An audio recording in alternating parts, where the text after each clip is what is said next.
எல்லாருக்கும் வணக்கம்.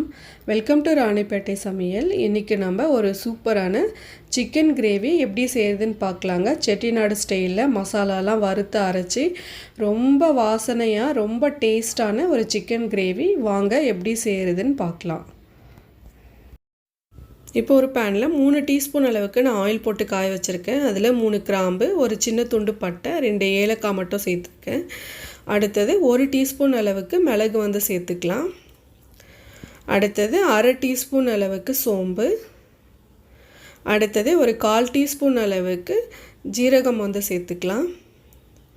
அடுத்தது ஒரு சின்ன துண்டு கல்பாசி சேர்த்துட்டு இந்த ஆயிலில் இந்த மசாலாலாம் நல்லா ஃப்ரை ஆகணும். நல்ல ஒரு கலரும் நல்ல ஒரு ஸ்மெல்லும் வர வரைக்கும் நல்லா ஃப்ரை பண்ணி எடுத்துக்கலாம். இப்போ நான் நல்லா ஃப்ரை பண்ணி முடிச்சிட்டேன். நல்ல கலர் வந்து மாறிடுச்சு. இந்த அளவுக்கு நல்லா ஃப்ரை பண்ணால் தான் அந்த ஃப்ளேவர் வந்துட்டு ரொம்ப நல்லாயிருக்கும். இப்போ ஃப்ளேம் வந்து ஆஃப் பண்ணிவிட்டு நான் 1 டீஸ்பூன் அளவுக்கு தனி மிளகாத்தூள் வந்து சேர்க்குறேன். இது மிளகாத்தூள் தான் சேர்க்கணும்னு இல்லை, ஒரு 5-6 முழு மிளகாவும் சேர்த்து இந்த ஆயிலில் நல்லா ஃப்ரை பண்ணி எடுத்து கூட அரைச்சிக்கலாம். அடுத்தது நான் 1/2 டீஸ்பூன் அளவுக்கு தனியாத்தூள் வந்து சேர்க்குறேன். இதுவும் தூள் சேர்க்கணும்னு அவசியம் இல்லை. தனியாவும் ஒரு முழு தனியாக ஒரு 2 டீஸ்பூன் அளவுக்கு சேர்த்து இதோடவே ஃப்ரை பண்ணிக்கலாம். சில டைமில் மிக்சியில் அரையும் போது அது சரியாக அரைய மாட்டேங்குது, அதனால் நான் தூள் வந்து சேர்த்துருக்கேன்.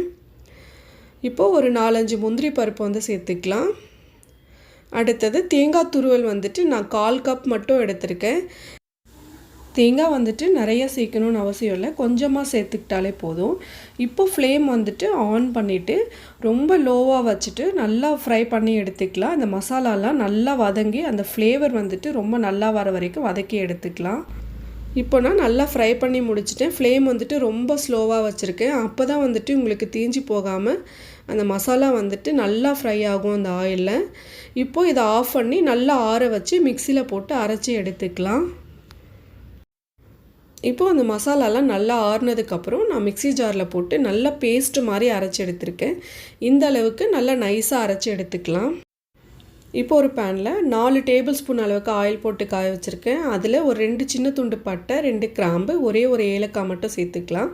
ஆல்ரெடி நம்ம மசாலாவிலையும் பட்டை கிராம்பெல்லாம் சேர்த்துருக்கோம், அதனால் இதில் கொஞ்சமாக சேர்த்தா போதும். இப்போ இது நல்லா பொரிஞ்சதுக்கப்புறம் ஒரு 200 கிராம் அளவுக்கு பொடியாக கட் பண்ண பெரிய வெங்காயம் வந்துட்டு சேர்க்குறேன். இந்த வெங்காயம் வந்துட்டு அந்த ஆயிலில் நல்லா ஃப்ரை ஆகிட்டு நல்லா வந்துட்டு ஒரு கோல்டன் ப்ரௌன் கலர் வரணும். அந்த அளவுக்கு நல்லா ஆயிலில் ஃப்ரை பண்ணி எடுத்துக்கலாம்.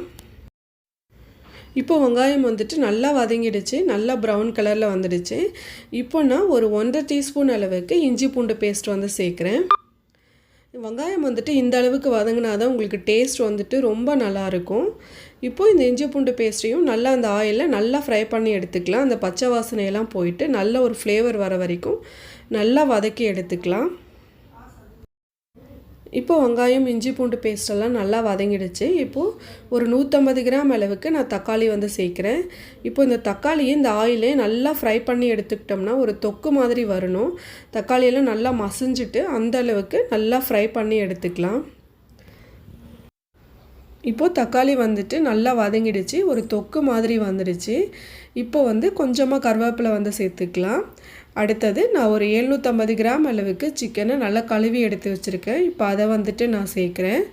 சிக்கன் சேர்த்துட்டு தண்ணி எதுவும் சேர்க்க வேண்டாம். அதை அந்த தொக்கோடு நல்லா வதக்கி எடுத்தோம்னா அதுவே கொஞ்சம் கொஞ்சமாக தண்ணி விட ஆரம்பிக்கும். அதுலேயே உங்களுக்கு சிக்கன் வந்துட்டு ஓரளவுக்கு வெந்துடும். இப்போ நல்லா சிக்கனை மிக்ஸ் பண்ணி விட்டுட்டு இந்த கிரேவிக்கும் சிக்கனுக்கும் தேவையான அளவு உப்பு வந்து சேர்த்துக்கலாம். இப்போது நல்லா மிக்ஸ் பண்ணிக்கிட்டே இருந்தோம்னா உங்களுக்கு சிக்கன் வந்துட்டு நல்லா ஓரளவுக்கு வெந்துடும், நல்லா தண்ணி விட ஆரம்பிச்சிரும். இப்போ பார்த்திங்கன்னா சிக்கன் நல்லா வதங்கிடுச்சு. இப்போ நம்ம அரைச்சி வச்சுருக்க மசாலாவை வந்து இப்போ இதோட சேர்த்துடலாம். மசாலாவை சேர்த்துட்டும் நம்ம தண்ணி எதுவும் சேர்க்க வேண்டாம். அந்த ஆயில்லையே அந்த மசாலாவை நல்லா ஃப்ரை பண்ணும்போது இன்னும் நல்லா ஃப்ளேவர் வரும், டேஸ்ட்டும் உங்களுக்கு ரொம்ப நல்லா வரும். அதனால் மீடியம் ஃப்ளேமில் வச்சு இதை இன்னும் கொஞ்சம் நேரம் நல்லா ஃப்ரை பண்ணி எடுத்துக்கலாம். இப்போ இந்த மசாலாவை அந்த சிக்கனோட நல்லா மிக்ஸ் ஆகிற மாதிரி நல்லா வதக்கி விட்டுட்டு இப்போ ஃப்ளேம் வந்துட்டு கொஞ்சம் மீடியம் ஃப்ளேமில் வச்சிடலாம். தண்ணி எதுவும் சேர்க்க வேண்டாம். இதை கொஞ்சம் நேரம் மீடியம் ஃப்ளேமில் வச்சோம்னா அந்த ஆயிலெலாம் பார்த்திங்கன்னா அதுவே பிரிய ஆரம்பிக்கும். அது வரைக்கும் நல்லா வதக்கி எடுத்துக்கலாம். இப்போ மசாலாலாம் நல்லா வதங்கிட்டு ஆயிலெலாம் வந்து பிரிய ஆரம்பிச்சிருச்சு. இது வரைக்கும் நம்ம தண்ணி எதுவும் சேர்க்கவே இல்லை. சிக்கனும் ஓரளவுக்கு நல்லா வெந்துடுச்சு. இப்போ மட்டும் ஒரு அரை டம்ளர் மட்டும் தண்ணி சேர்த்துக்கலாம். நிறையா தண்ணி சேர்க்கணுன்னு அவசியம் இல்லை. கொஞ்சமாக சேர்த்தாலே போதும். இப்போ இது நல்லா கொதிக்கிற வரைக்கும் வெயிட் பண்ணலாம். இப்போ நல்லா கொதிக்க ஆரம்பிச்சிருச்சு.